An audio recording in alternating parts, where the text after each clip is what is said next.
Welcome to Patrick Realized, helping you excel at work, life, and everything. In this episode, we're going to cover the pull, import, and prep of our data for our 2020 Fantasy Baseball Draft tool. Oh. That's right, Jay. It is pretty sweet. So I'll use RotoWire to download our stats because they have it in CSV format. We'll download both the hitting and pitching stats for 2019 and 2018. And here you can see that they have a downloadable CSV file. After downloading the files, I opened them with Excel, I deleted some of the extra columns that I didn't want, and I went ahead and I added a column for the year. So here's time-saving tip number 1. If you ever find yourself in this situation where you have multiple CSV files and you want to combine them all into one because they have all the same headers, rather than going into each one and cutting and pasting, which is time-consuming, you can go ahead and use this one step. So after downloading the data from RotoWire, I went ahead and reorganized the data into 2 separate folders, one for the hitting data and one for the pitching. Go up to where the file pathway is, click it and type in CMD. That's going to pull up the command prompt, and then you're going to type in copy space star.csv and then whatever you want to name your file, so space hitting.csv. And there you can see we have the file that was copied.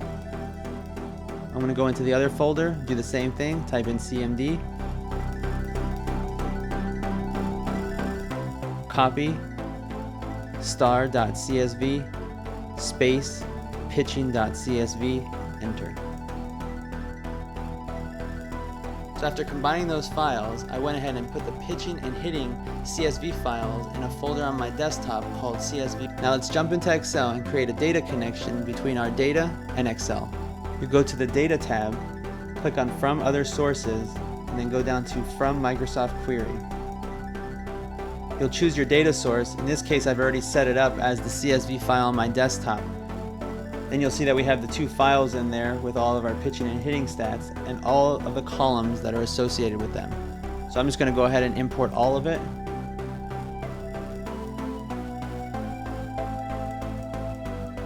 And we'll do that in column A1.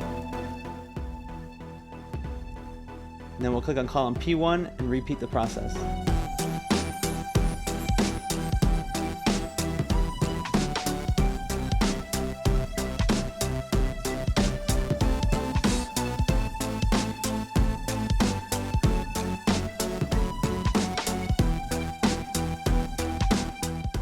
So now that we imported all that data, there's one problem we have to solve for.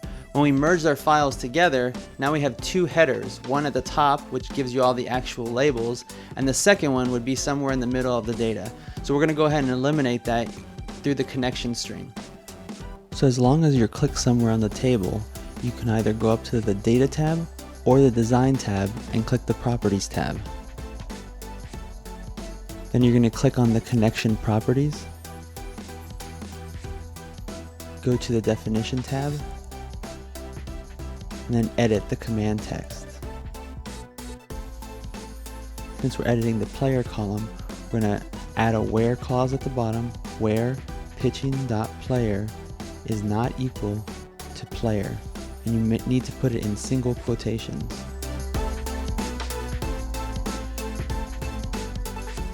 And then hit OK, and OK again. And then we'll go ahead and repeat that process for the other connection.